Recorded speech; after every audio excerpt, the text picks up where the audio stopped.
It's back. He hits two back. He's done it. Sharma has done it. And the end, delirious.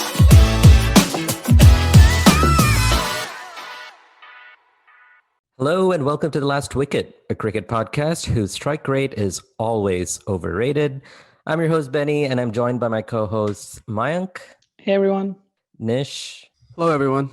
and Himanish. Hi, everyone.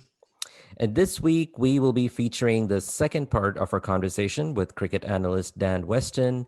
You can hear Dan's thoughts on the much maligned anchor role in T20s, the future of analytics in cricket, and his advice for budding analysts. But first, let's take a quick look at the IPL. 2 weeks in, surprise, surprise, RCB are leading the table. They're undefeated. I know it's only 3 games, but it's still shocking. Mumbai Indians are doing what they do best, just pushing over the opposition or, sneaking in those wins. And Kings, well, they're not Kings 11 anymore, but Punjab Kings and Sunrisers Hyderabad seem to be facing familiar struggles yet again.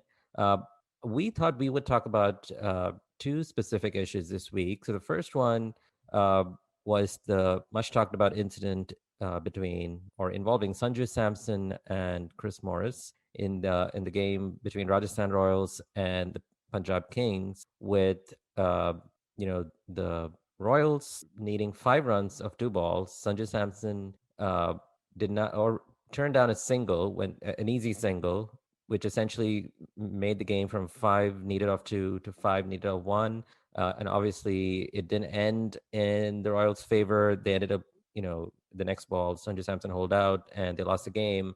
And everyone has a lot of thoughts on it. I know in this podcast itself, there were differing opinions. I thought it was probably not the best idea for Sanju Samson to turn it down.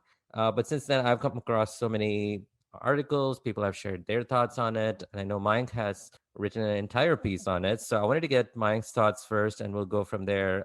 So Mayank, you were on the side of Sanju Samson, and you thought that was a smart decision. Yep. So in my mind, firstly, obviously Sanju Samson at that point had played 60 plus deliveries.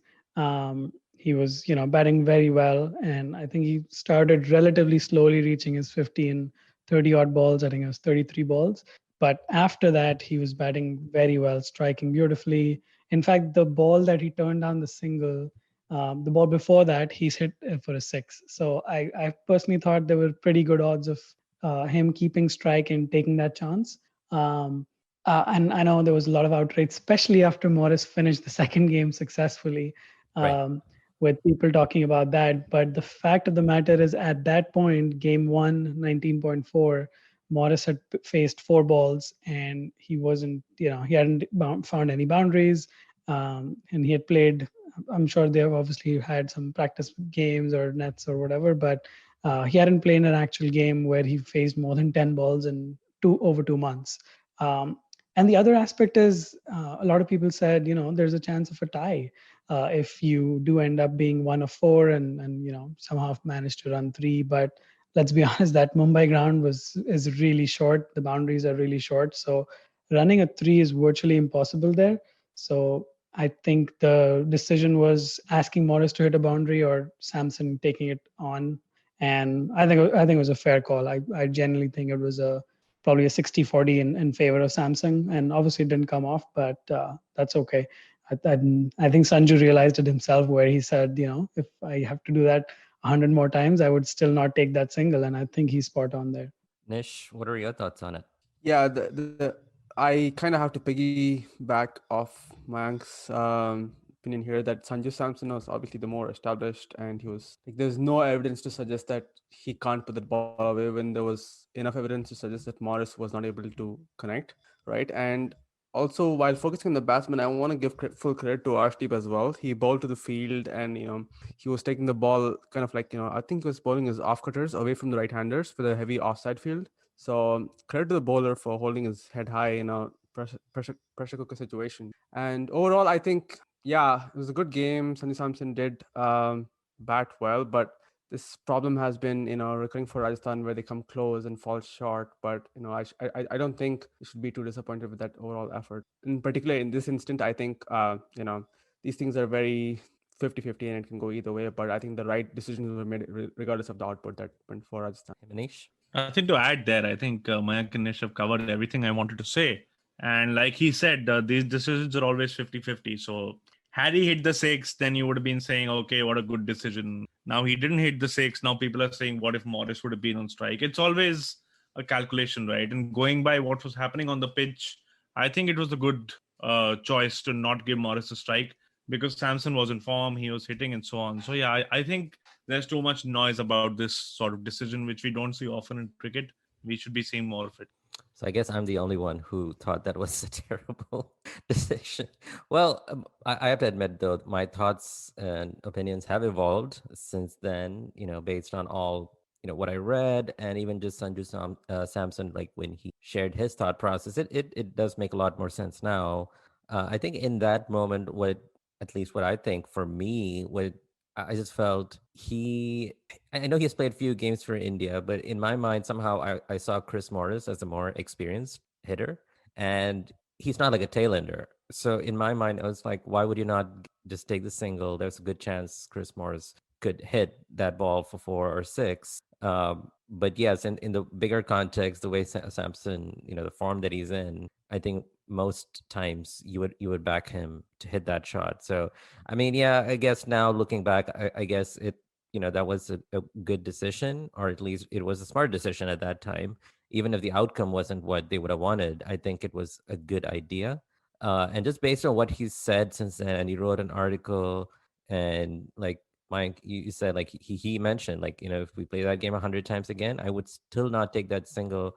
And that to me is actually very impressive because, he reminds me of Ashwin. Both of them very strong convictions, and it doesn't matter the outside noise. If they're fully convicted that this was the right call to make, I'm going to stick to it, and it doesn't matter what I hear from outside. So apart from his batting, I'm just like impressed by that attitude and that character. So yeah, very impressive. Yeah, quickly, I just want to, while appreciating Arshdeep's final over, I also want to make a quick point about Meredith's penultimate over, which went only for 8 runs, considering the tonking other bowlers and he himself received prior to that spell. So yeah, it was a good comeback by Punjab. Shows that it doesn't really matter how crazy you get tonked. You can go for 50 runs in 3 overs. You can come and still concede 8 runs in the final over of your spell, quote unquote, and then still be on the winning side. So some Right. credit to Meredith there as well. Yeah. Well, from a rampaging batsman, let's switch to a couple of players who they're not in terrible form. They're doing decently. They're scoring their runs, but like we have talked about with Dan, and we'll hear more of it in this episode as well later on. But strike rates, it's T20 is essentially a game of who is scoring runs, who's quicker at scoring these runs, and two of the teams who are struggling right now, Punjab Kings and Sunrisers Hyderabad. Both of them have a batsman in their team where fans are just frustrated with. So we have KL Rahul, who earlier today in the game against Delhi Capitals, when you look at the team's score, 194, you're like, okay, it's pretty good. But then you look at his knock and his strike rate, after scoring 61 of 50 balls, so just over or under 120. And this is not the first time, and we've heard people have talked about this a lot. And his own attitude towards strike rate, that famous or infamous remark that strike rates are overrated, but it's causing problems for his team. And same thing with Sunrisers Hyderabad. Their batting struggles are nothing new. But again, I think very emblematic of that is Manish Pandey, who just seems to go along at a relaxed pace and then tries to hit out at the end when everything's pretty much done and dusted. I wanted to get your thoughts on these two batsmen, just their approach, and if you agree that it is really affecting their team, or do you think it just needs a different, other players within the team need to step up rather than these two players themselves? We'll go with you, Himanish. See, I don't know what Rahul thinks or what the think tank thinks at Punjab Kings, but there seems to be this idea that, staying at the crease is correlated with batting better, which is a fair idea in red ball cricket. That's how batting works. But I don't think it translates because if you are set, then you could be hitting better. But will you hit better or will you not get out is an open question, right? And this is what happens. Like it happened today. So Rahul, I think, had a lot of dot balls in his first 30, 40 balls. And then he tried to hit and he got out. Now, the idea seems to be that you sort of make up for those lost balls later. But the balls that you've conceded to the bowler are gone. Like you can't make up for them. Because Right. all, your numbers have to add up. So you can't make up for them. You've already given them away. So I don't know what the thinking is. Like 61 or 51 on that pitch is the bizarre sort of innings. And I don't know if he thinks he can sort of launch because he's set.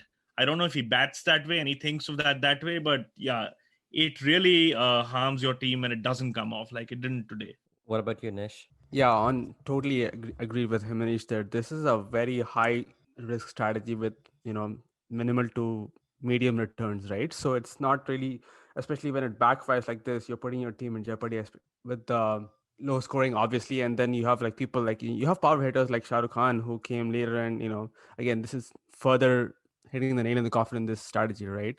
It's you need to go. I mean, you'd rather lose 4 wickets and go at 10 and over than have wickets in hand and go at like 8 or 7.5 and over.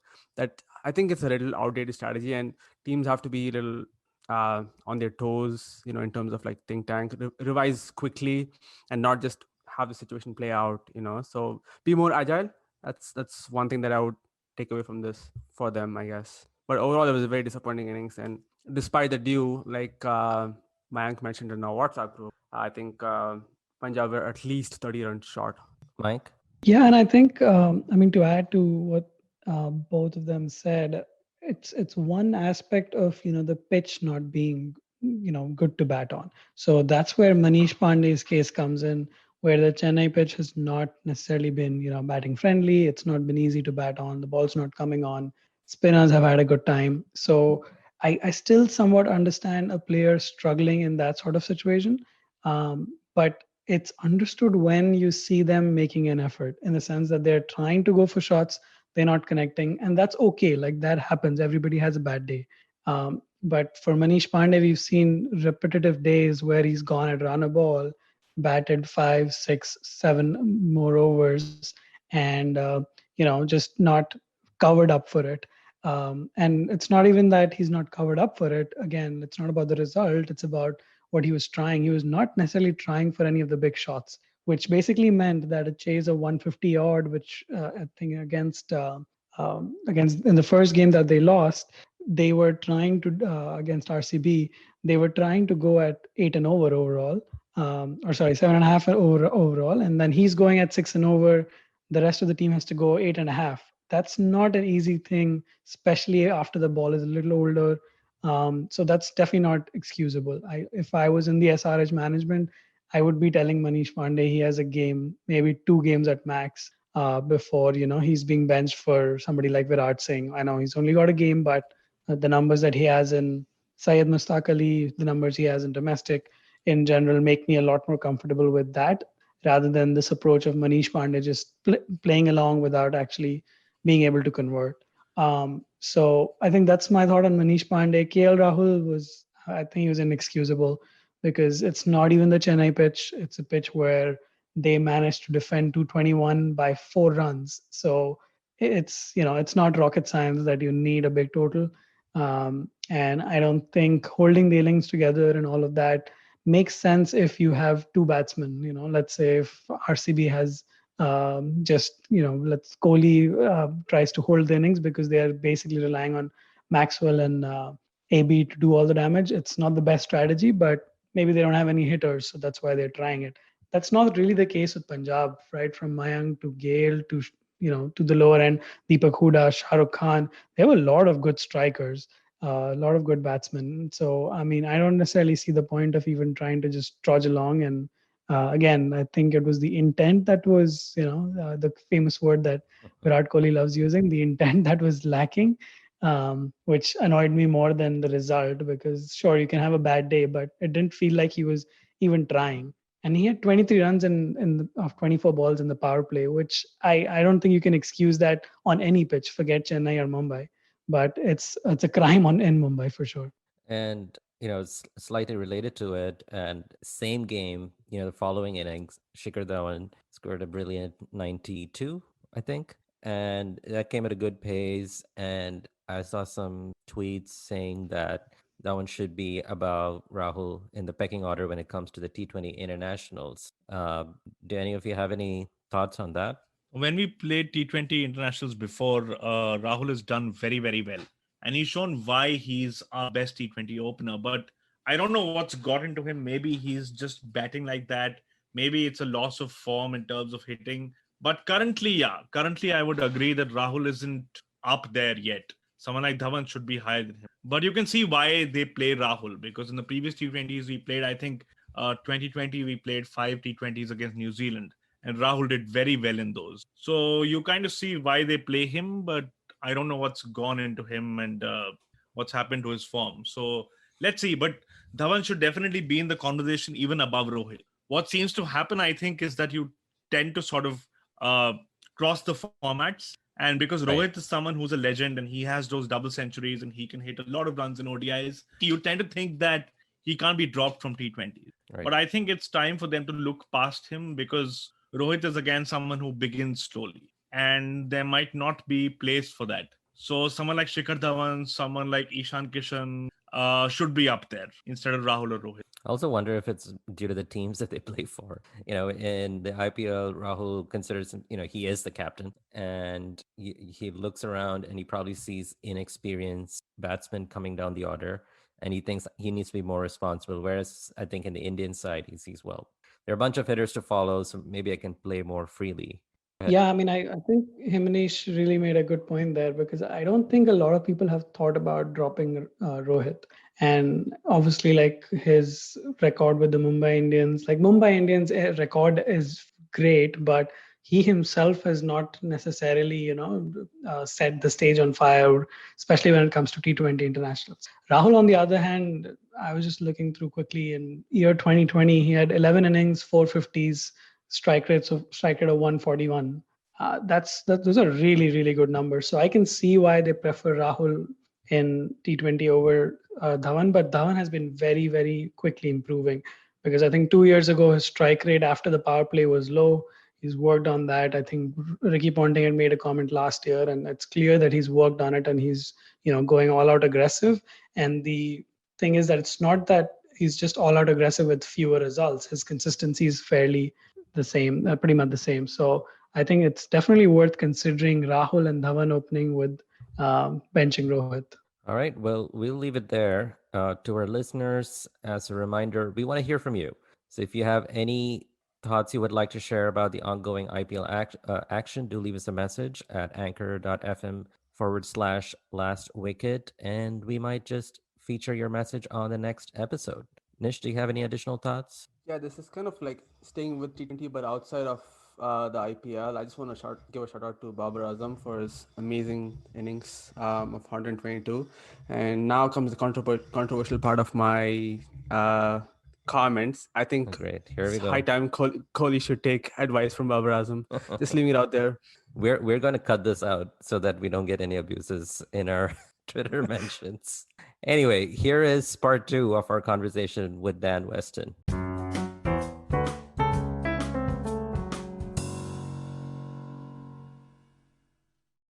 We've got to talk about anchors, right? Because anchors is a very hot debate nowadays in T20 cricket. So like the concept of an anchor seems to me like it is holding one end up so the other end can go hard, or conserving wickets so that you can blast off at the end. Mhm. But I don't see a causal link between these things, because there's no guarantee that you can blast off at the end, right? If you're settled. So now I try to quantify this, right? So last season, I tried to find Virat Kohli's runs above average over the season. So over each season, if you sum it over the season, his RAA values are negative most of the time. So overall, he's not making up for his slow starts. Mhm. So this is a very hot topic. So your views on this, right? Because I Yeah. don't think we should have anchors, but yeah, that's a very extreme sort of view on T20 batting. Yeah, I broadly agree with you. Actually, I on a general basis, I'm firmly in that camp as well.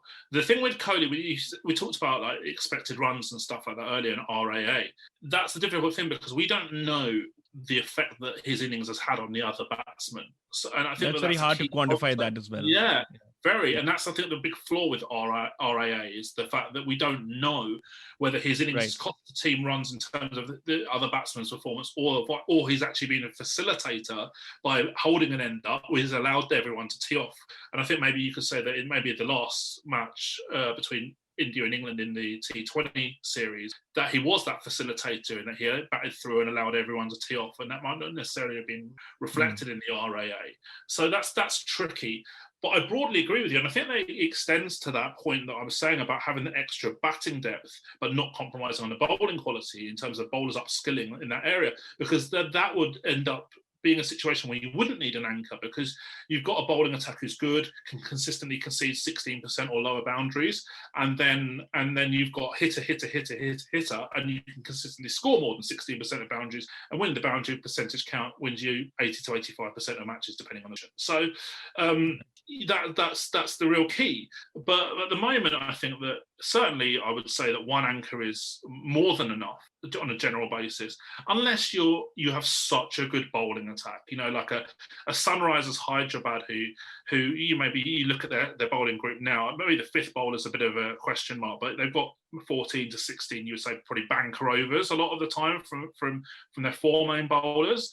And in that case, they're often defending or chasing 150, 160 type totals. And then you probably can have two anchors because you've got that better bowling group. So even though we're talking about a batting decision, I think there's a strong relationship with the bowling group as well in terms of that anchor strategy. So England, for example, at the moment in T20s, they have in my opinion, a very poor bowling group. So they cannot afford to have any anchors at all. If they're completely set on the current bowlers in their squad, they cannot have a single anchor. And this is what I'm talking a bit about Dawid Malan, because I don't think when I talk about Dawid Malan, I don't think he should play for England. It's not necessarily that I think he's a bad player, and I think that this really has to be clarified, because you can be a good player, but not a good player for a specific team, if that makes sense. Right.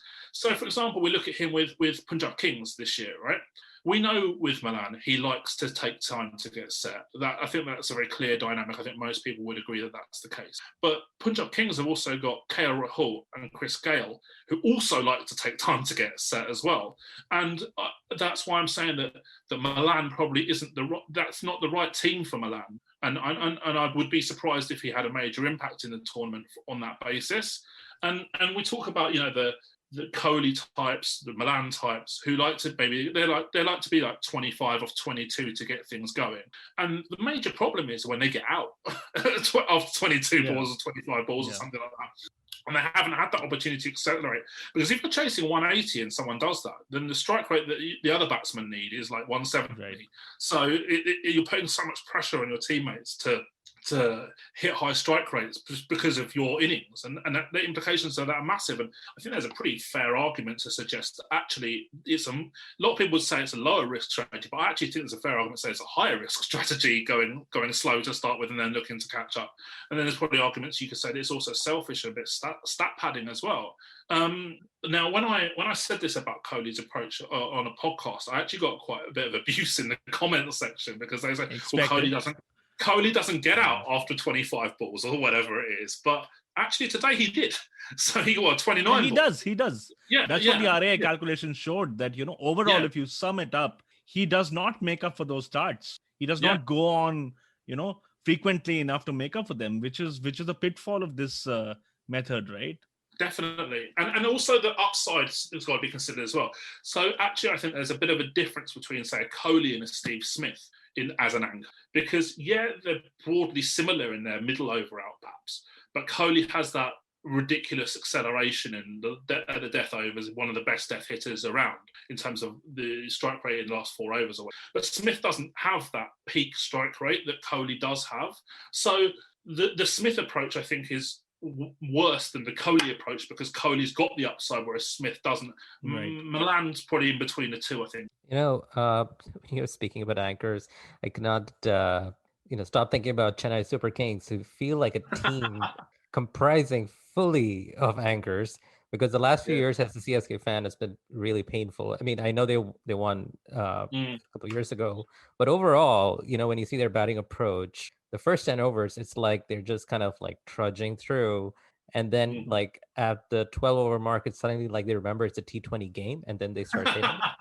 But I remember many years ago, this was like during the golden heyday of, CSK's dominance. They had this player called S. Badrinath, right?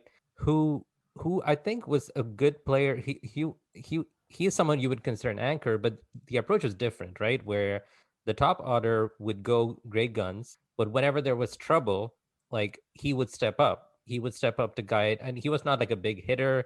He would keep the runs ticking. He would make sure that the run rate doesn't drop. I feel that kind of anchor we don't really see much. Do you think that's like a change in approach where it's like we don't even need a player like Badri anymore? We just need just big hitters all the time. Yeah, I think that having that hitter approach is ideal as opposed to the anchor, because I always bring this back to the net boundary percentage and the boundary percentage in the match. It's the key metric to decide who wins the match. So what frustrates me sometimes when I listen to commentators as well is that they talk about rotating the strikes are really good. Well, actually, it's not. Dot ball avoidance is not a good thing, generally speaking. So I think with Sunrisers, one thing that I was really quite surprised with them last year was that David Warner started off with this dot ball avoidance manner, which is he takes the fear factor out of David Warner when he does that, because when he's attacking, he's one of the best batsmen in the world in the format. But responsible Warner is not that player. And if you look at the numbers, as I say, in most leagues, around 85% of teams win when they have percentage of boundaries. But if you look at the teams with the lowest percentage of dots in the match, only about 65% of teams win. So there's a much more of a correlation between the boundary percentage winning as opposed to dot ball avoidance. Now, out of the 15% who don't win, most of the time, it's either a last ball or last two balls win, so the match was super tight, pretty variance heavy, or the team who had the lower boundary percentage hit a lot more sixes. So they hit fewer boundaries, but the ones that they hit were often worth 2 runs more.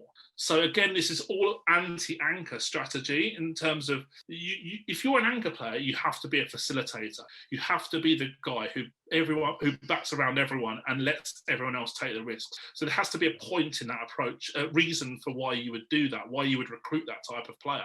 And if they're a facilitator in that their presence in the team makes everyone else bat well and bat above their average ability because of that facilitator who's batting through the innings, then I don't mind the concept so much. But generally speaking, I think the anchor concept and strike rotation is overrated. And I think that you look at matchups and you look at average output per ball and things like that, actually purposely hitting the ball into a gap for a single is very, very frequently a bad outcome for that ball in isolation. And sometimes that bad outcome could be as much as half a run expectation per ball. If you've got a good matchup against the bowler and you're just purposely knocking the ball into a gap for a single and you're putting your teammate into a bad matchup by doing so, that could be like a half a run per ball expected cost. You do that 10 times a match, that's 5 runs. And 5 runs is frequently the margin of difference between winning and losing the match. So strike rotation, turning ones into twos, I think it's a little bit overrated. I'm not convinced about the merits of that strategy or the anchor strategy. Well, last year we had KL Rahul, and then this year we had Shubman Gill essentially saying strike rates are overrated. What are your thoughts on that? Yeah, I saw that. For T20s. Yeah. I mean, do you think they actually genuinely believe that? I don't know. I mean, it's hard to gauge from press conferences what they believe, right? Because it's all very banal and very sanitized for the media. So I don't know what they mean as well, because it's also taken out of context sometimes. But yeah, I think what they mean is that, anchoring is important and strike rates, talking about this all the time is not good.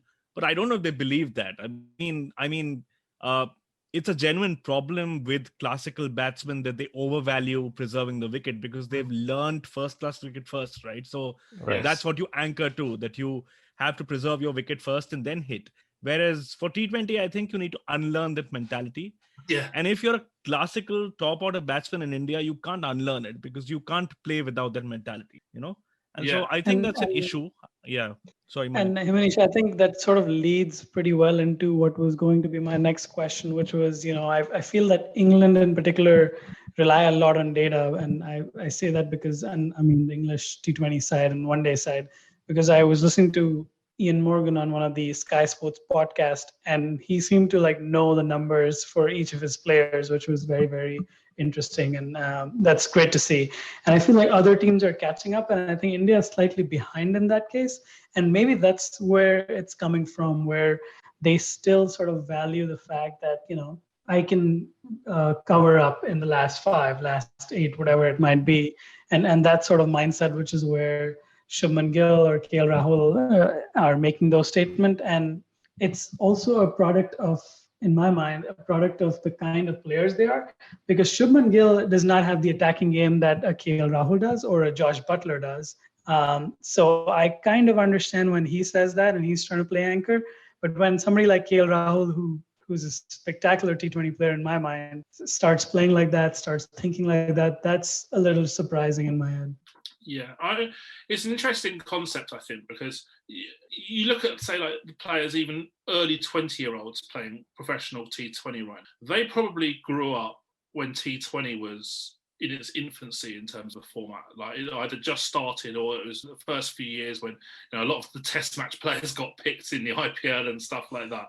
And they probably grew up, if they're Indian, they grew up idolising, a Tendulkar or Dravid. When if they're English, they probably grew up idolising Alistair Cook or someone like that, So they wanted to be that. But then as the format evolves, I think people are going to want to grow up and they're going to want to be Hardik Pandya or Joss Butler or someone like that instead. So there's going to be that shift.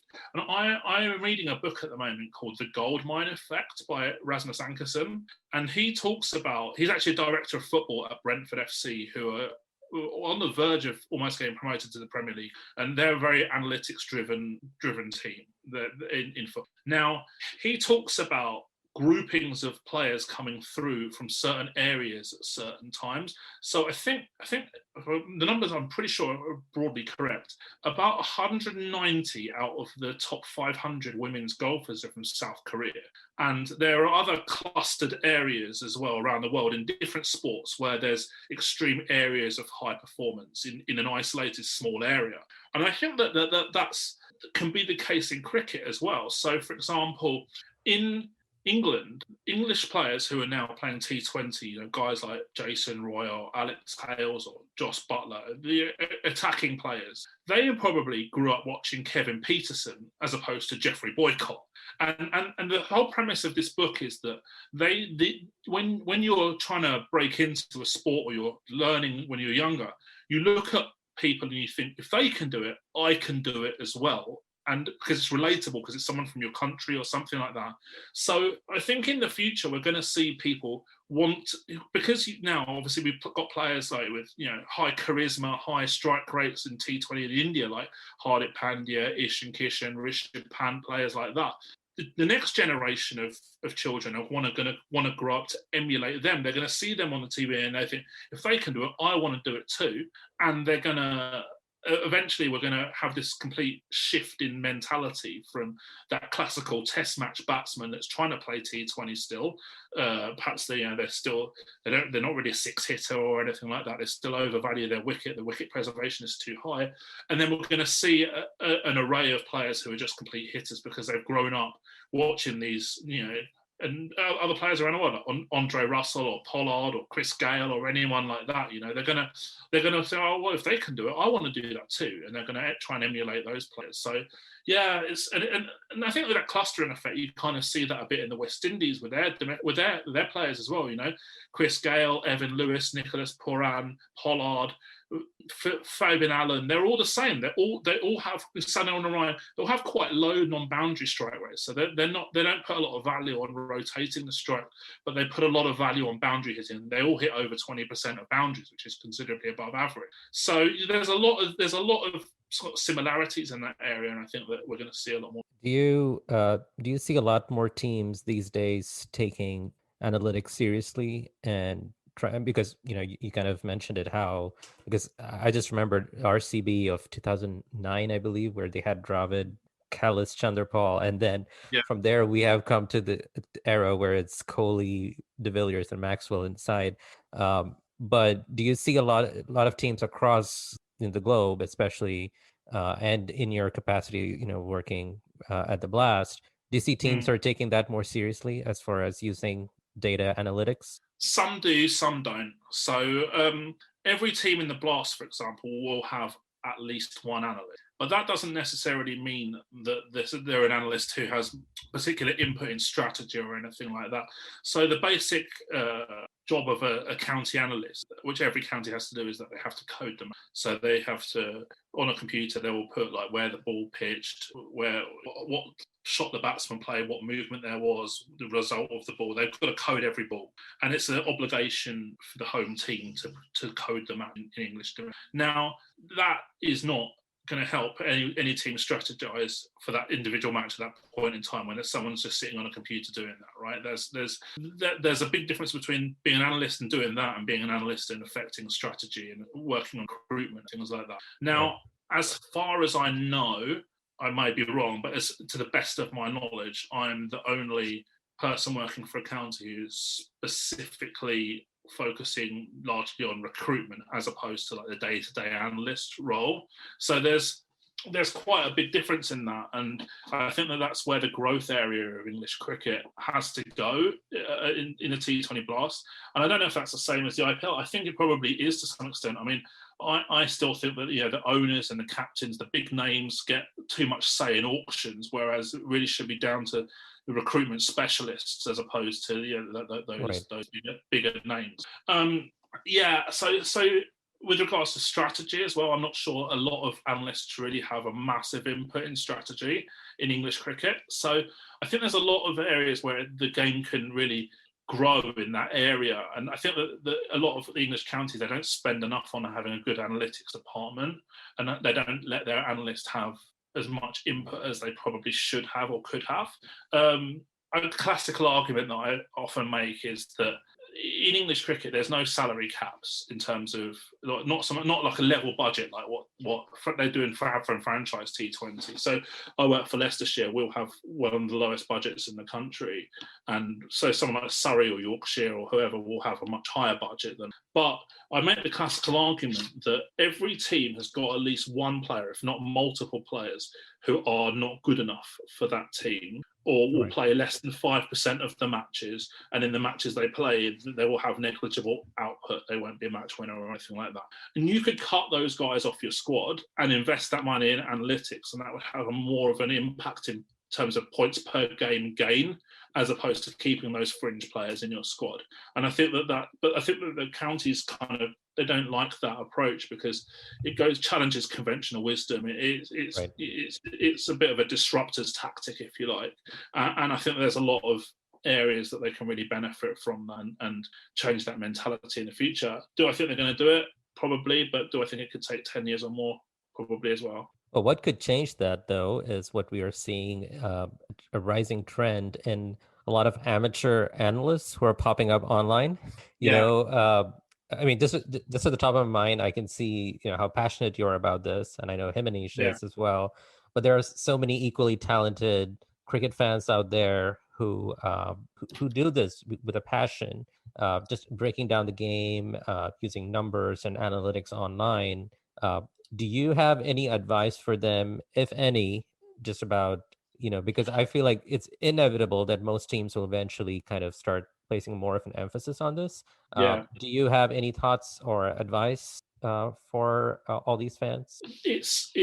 I'm not joking you. I mean, I'm going to be really honest here and say that it's probably the journey from being like a blogger or something like that to actually getting work for teams is probably the hardest thing that I've ever done in my entire life. I'm not exaggerating. It is extremely difficult. I can remember days when I was that close to just saying I can't do this anymore because you were just getting nowhere, and it was just taking too much of your time and costing you kind of expected earnings in other areas, if you like, because you were throwing so much time at it and you were getting nowhere from it. I can remember the days when I would send 50 or 100 emails or LinkedIn messages trying to market myself to whoever I could possibly get contact details for, be it owners or head coaches or directors of cricket or players or whatever.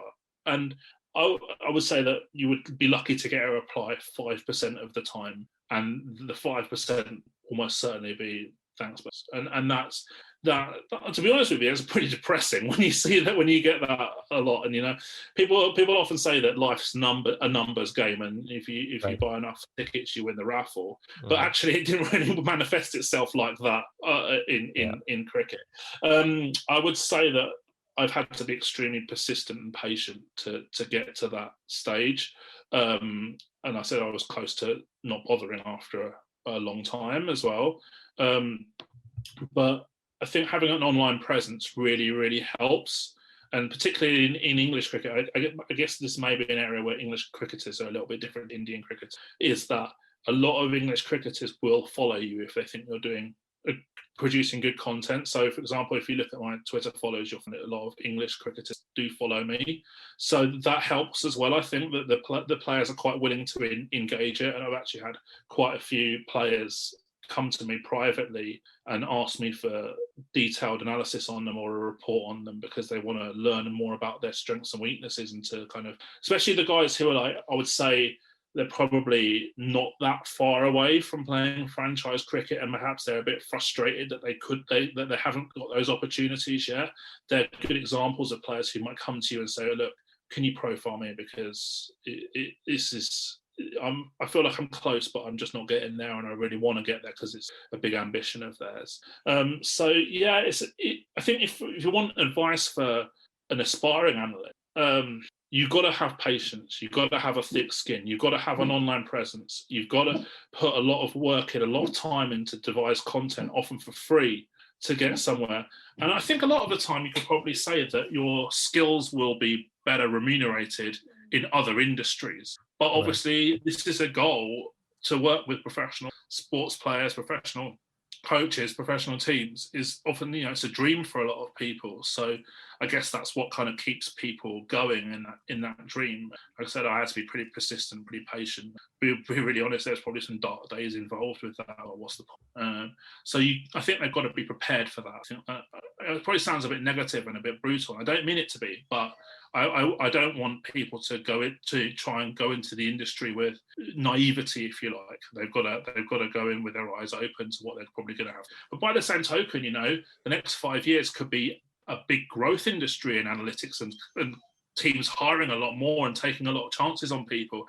We've started to see that in football a lot more. In English football, we see that a lot. So I think about 15 bloggers have been hired recently by English football teams to do recruitment or analysis work. And I think there's even a guy, Ashwin Raman, who's from Bangalore, who's been hired by Dundee United in Scotland to do analysis work for them. So in football, the bloggers have got a huge reach now. If you're putting out good content, you will get hired. And I think maybe in cricket, in the next few years, that could be the case. So if you're getting into it now, maybe you might not have to go through quite the long process that I had to go through, and it might be a bit quicker. But I think it really will need the analytics industry to kind of pick up a little bit more, and for more teams to add a little bit more weight to it and take chances with it a little bit more as well for that. Well, one thing you said just a little bit ago gives me hope, is that you have players reaching out to you, players who have a lot of coaches at their disposal, but they want more. You know, these are the players who want to improve. They want to understand their game better. They want to see, you know, how can they make a bigger impact, you know, in their career. And if you see that, and if you see more players coming up who are willing to learn from just beyond their traditional coaching staff or whatever. And I think so there's so much place for analytics, and you never know, you know, for all the budding analysts who want to work for, you know, big teams. I think just got to keep that in mind. You know, there's always scope. There are always players and teams who want just that little extra edge, and that's 100%. Where things could really change in the coming years. Yeah, I'll give you a good example of that as well. So last month, I won't name the player for obvious reasons, but a player who has played for England came to me and said, can you tell me what my death strike rate is in the last 3 years? And can you tell me what is good as a death strike rate? And it kind of blew my mind that the player didn't actually get this information. Because I said to him, does your county coach not give you this information? And he said, no. He said, we don't have access to it. And I thought, that's incredible. And that, I think, goes to show you how far analytics does have to go in, at least in English cricket, at least as a good example of that, to really help players maximise their ability and their potential. I think it's also about the data not being in the public domain. So most players will usually go to Cricinfo and look it up. But these sorts of numbers, right, which include context, are not there in the public domain. And I hope in the next 5 to 10 years, they will be there, because there's something which sorely lacks in cricket, right? And it sort of, deflates the quality of conversation as well. I hope that happens. More. Yeah, I do too. I was just going to say that I think baseball is something where, they have a lot more numbers that they're capturing. And I'm not a baseball expert, so I don't know all the details around it, but I generally feel that they, even from rotations on the ball, like they capture a lot more detail in that sport. And I think that's where cricket is going to tend to, maybe hopefully in the 10-year time frame. If it's sooner, that's even better, but I think we might be optimistic if we're hoping for sooner.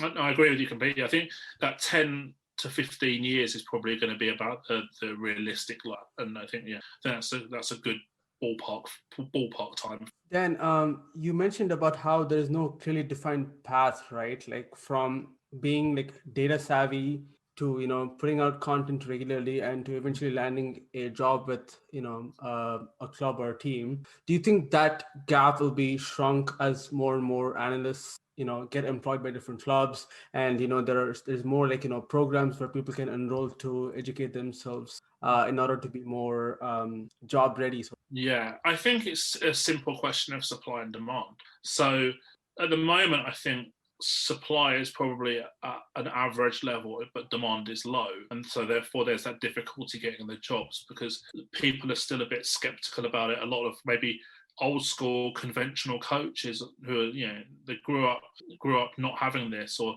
they still don't even know how to use WhatsApp or something like that. They're going to feel like they're threatened by someone who's going to come in who probably hasn't played the game to any decent level, challenging someone who's got 50 plus caps for their country, that actually what they've learned over the last 30 years is wrong.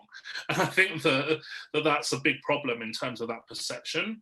And that's why I think demand is quite low at the moment. And I also think, I do think that as more analytics-driven teams do well, it's going to become a natural consequence that teams will have to catch up. And I also think that there should be, I think this is something that we've spoken about a little bit, me and Himanish before, is those implications of failure and the rewards for success. If the winner of the IPL, the owner got 50 million pounds or something like that, $50 million, immediately there's like that incentive to improve your processes, to be more meritocratic. But at the moment, or if there's, conversely, you would say, if there's relegation, so if you had a 2-tier IPL with 8 teams in Division 1 and 8 teams in Division 2, and you got relegated from Division 1 to Division 2, imagine if like CSK got relegated, right? There would be a complete intolerance for failure, and they would be doing that overhaul quicker or the coach will get fired or whatever, because there's implications for that. But at the moment in T20 leagues, you can just shrug your shoulders and say, okay, well, we'll just try again next year, because there's no implications or anything like that. So I think all these things have to change. Champions League would be really good as well, with fair distributions of overseas players. I think would be fantastic, with big prize money, stuff like that. And I think all this kind of is all interlinked in that way of being able to get more people who are good at analytics into cricket, because at the moment, I think a lot of teams, unless they're very, very driven, the owner's got a lot of pride and will delegate responsibility to a lot of other people. There's not enough incentive for teams to actually want to do well. And I think that has to change in T20 franchise leagues. And it doesn't, I'm not just specifically talking about the IPL here, I'm talking about leagues around the world. It's all the same. If you're bad, there's nothing bad's going to happen to you. You just go again. Whereas in football, for example, if you're bad, there's massive consequences. You lose like £50 million in a TV deal or something like that. If you get relegated from the Premier League, there's massive consequences. And you also see a lot of teams at the top of the division, towards the top of the division below, take a lot of chances because they know they're going to get this massive TV money if they get promoted. So it's complete difference in consequences, and I think that will change. That has to change a little bit as well. In the future, I think it will probably change as the format evolves, and these clearly data-driven teams will do so well compared to everyone else. And it will change, but we have to have the demand rise to meet the supply levels for everyone to start getting a lot more jobs. But the problem is obviously if everyone's doing a lot more courses and they're learning it off their own back before they get jobs, then the supply is going to rise too. So it might just be a bit of a catch-22 situation where the demand will rise, but the supply will also rise at the same time. So it'll still be quite a frustrating process. But I said a little bit earlier, what I've seen in English football is quite encouraging, that now a lot of bloggers are getting hired to work with teams. And it's really, in the last 6 months, it's really exploded. So hopefully cricket's not too far behind. I think a comparison with football is warranted because there's a lot of footage available in football, right? And a lot of these analysts also watch a lot of these highlights and analyze that. So what is the relative importance of video versus numbers, right? Because I can't watch a lot of cricket because of time zones. Yes. I rely more on numbers. So I feel like cricket is still in that stage where video has more information than numbers, because numbers don't exactly capture everything. What do you think about that? Well, I'm in a similar position to you in that for me, watching a lot of video is probably a time inefficient way of using my I think the beauty of data is that it can capture data from every single match around the world without you actually having to physically watch the match. So there might be 9 T20 blast matches all played at the same time on a Saturday night or something like that, but you can only watch one of them on Sky Sports because they'll just pick one and that's the one you can watch, and you'll be able to watch county streams, but of course you can't watch 9 matches at the same time on the stream. But your data will enable you to capture everything, every ball by ball for every single match. So there's a big difference between the efficiency of that. Now my mentality is that the data side of it has to be the foundation, the bedrock of your decision-making process. And then you can do things like look at videos afterwards. But unless a player has got good data, I think you use your data filters as a starting point to get a short list of players who you think might be appropriate for a given role. And then you can plow through the video afterwards. So you're making it a much more of a time-efficient process. So I mean, I might be wrong here, and maybe you guys might know a little bit more about the IPL scouting process than I do. But I would say if you're looking at, say, like Syed Mushtaq Ali trophy matches, right, there's a lot of matches all played at the same time, right? So unless you've got 20 scouts, you can't watch all the matches if you're an IPL franchise, right? So what I would do in advance of Syed Mushtaq Ali trophy is to create a short list of, 20, 30 players that you want to watch multiple times throughout that tournament. And then you can focus your scouting in a more time-efficient, resource-efficient way by looking at those pre-identified players. And if there's like a random player who in the first 4 or 5 games like sets the world on fire, then you can go and have a look at him as well afterwards. But it's all, for me, it's all about being time efficient and resource efficient. And if you shouldn't be sending a scout to watch a random match for no particular purpose. It's got to have a purpose. And identifying those players in advance, I think, is critical for that. And you can only do that via data. So for me, like what I would do in terms of my recruitment, I will create a short list of players from data.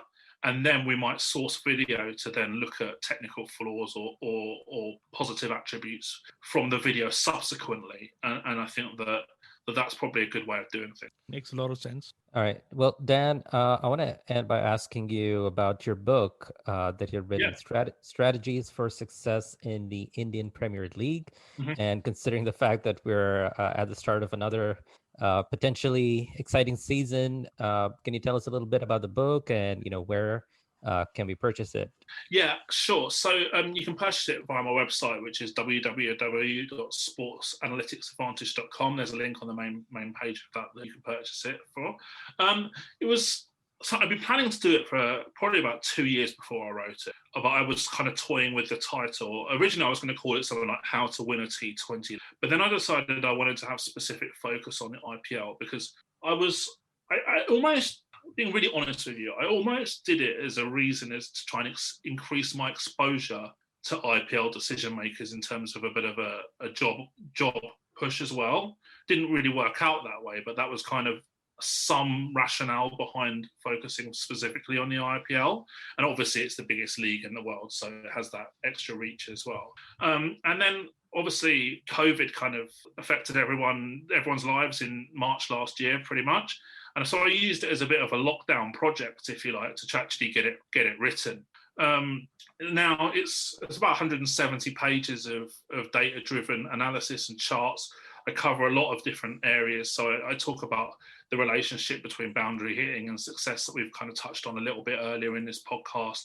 I talk about how difficult it is for batters to hit over 140 strike rate unless they have at least an average boundary percentage, and that relationship between boundary hitting and strike rate is critical.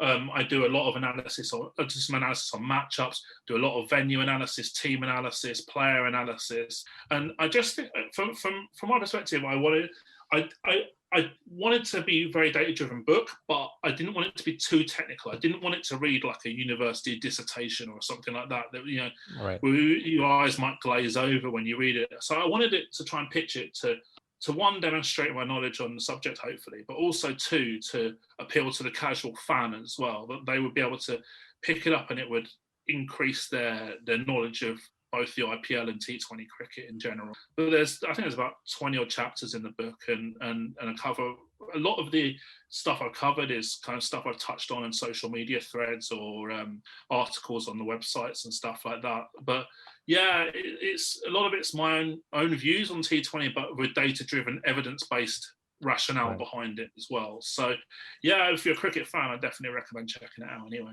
What I'm going to do, Dan, is I'm going to buy 2 copies, send one to Mike Hessen, the other one to Virat Kohli, and hope for the best. If you've got their contact details, then that would be really good. That's the plan. But Dan, thank you so much for your time and your insights. We really appreciate it. And, on behalf of a few CSK fans here on the podcast, I wish all the best of luck to the team that you had to draw up, which was RCB, and look forward to getting more insights from you as the tournament progresses. Thank you so much for having me. It's been great to join you guys. I really appreciate it.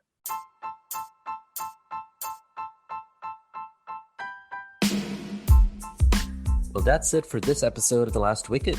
A special thanks to Dan for joining us to talk analytics. You can find Dan on Twitter at SAAdvantage and his website at sportsanalyticsadvantage.com. Meanwhile, do rate and subscribe to this podcast to be notified of new episodes. Follow us on your social media feeds, and do leave us a voice message if you would like to be featured on the show. Once again, thank you for listening, and we hope you come back for more. From all of us here at The Last Wicket, have a great week.